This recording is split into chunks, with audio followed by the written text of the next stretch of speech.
Okay. Um, to understand the Bisons, you got to go right back to the early '60s. In Brantford, there was this is sort of like a juvenile league, uh, known to us back then in the '60s as jungle football. Jungle. It was a nine-man football. And back then in high school, if you failed, you could not go and play football the following year in high school.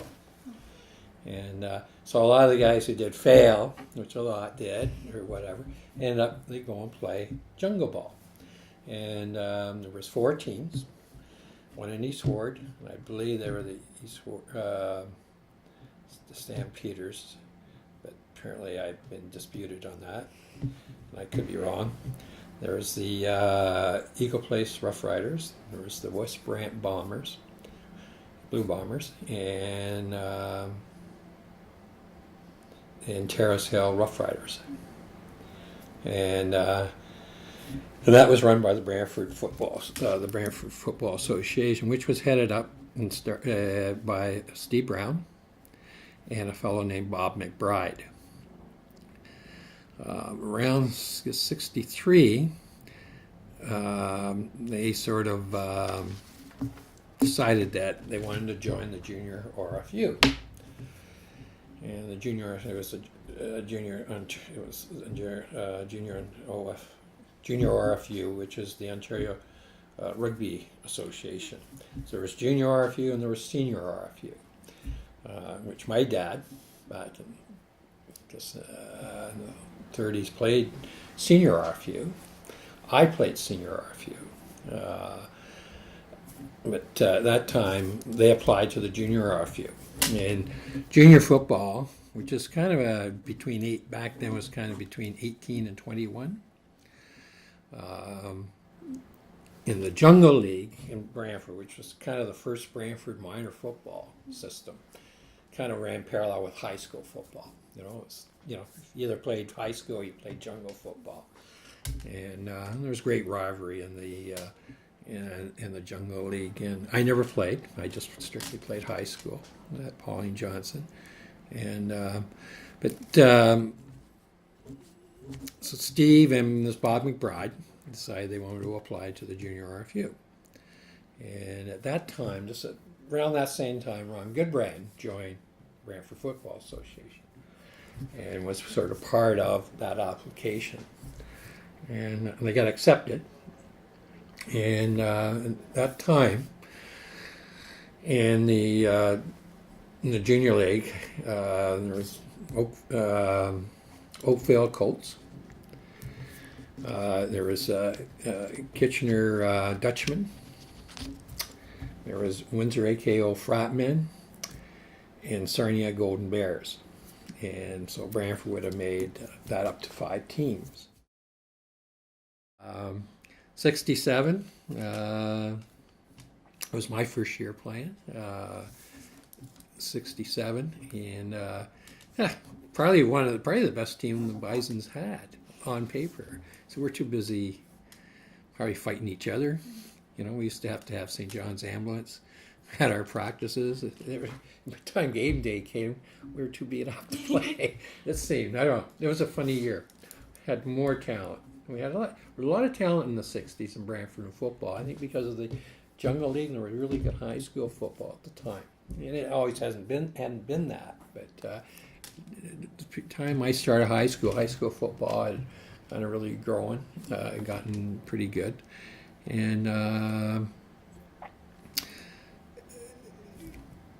in the Jungle League helped. So you had the good high school and you had the Jungle. There were some pretty good athletes in Jungle football. The Jungle League, and so the Bison sort of were made up of high school players and jungle ball players who were too old for graduated from jungle football, and we had players from we'd get players from Guelph, Cambridge, Kitchener, Waterford, that area. But we always had a great contingent of players from Guelph. Well, in 1967, I played junior high school football,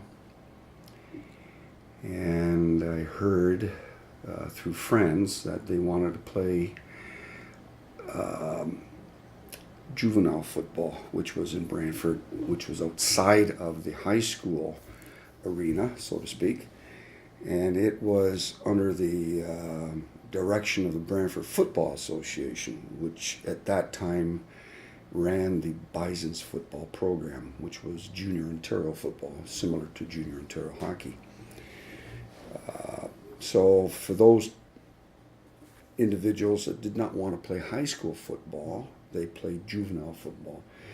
And it got the nickname Jungle Football. So the Jungle League of Brantford was always looked upon as, well, if you couldn't make the high school team, you could always play jungle football. In many instances, that was true. I played high school football, but a few of the chaps that I hung around with did not want to play any more high school football because they were caught up in the politics and didn't want anything more to do with high school politics. So they coerced me to go with them and play for a team out of West Brant called the West Brant Blue Bombers. There were 4 teams in the city at that time. So East Ward had a team, Terrace Hill had a team, Eagle Place had a team, and West Brant had a team. And since I lived in the area of West Brant, I didn't live in West Brant, I lived on Pearl Street, which was in North Ward. North Ward at that time was in the area of West Brant, so any boy that wanted to play juvenile football that lived in North Ward would have to play for West Brant. And similar for East Ward and its surrounding community, Eagle Place and its surrounding community, and everything north of Terrace Hill Street, because Brantford didn't extend in the 60s too much beyond Dairy Queen. In fact, when I was a kid, King George Road, north of the Dairy Queen, was tobacco farmland. A lot of people don't know that. And we went for a drive in the country. Remember, a drive in the country to Stan's Variety. That's how it was. But anyways, getting back to football. I played juvenile football in 1968 and 69 under a gentleman by the name of Bill Roll, who was a Brantford boy, and he himself played football and decided to coach juvenile football. And he was a good coach, and as a result, he was asked by the executive of the Brantford Football Association to consider coaching the Bison's football program, which was, again, like I said, junior Ontario football. So in 1970, Bill Roll left coaching the West Brant Blue Bombers in the Juvenile Football League and moved up to junior football, which was the Bisons. And in 1970, the Bisons were part of the Ontario Rugby Football Union, or RFU. That was the last year that the ORFU existed, was in 1970. I was fortunate to be part of the team. I ended up becoming first string. I was very fortunate.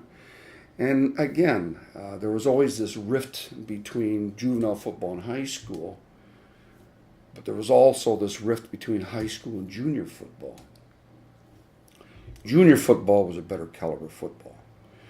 Back in those days, if you signed on with the Bison's football program, you were property of the Hamilton Tiger Cats. You had to sign a contract. So if the Ticats were short of players due to injury, they could come down into the junior program and borrow players from the junior football teams. And at that time, Hamilton Tiger Cats had the Burlington Braves junior football team. They had the Hamilton Hurricanes junior football team, and they also had the Brantford Bisons junior football team that they could draw players from. So we signed contracts. That was before they got into drafts. You know, you could draft a player from wherever. The CFL would draft players. So junior football was of the caliber that their players could move on and play professional football. That's how good junior football was.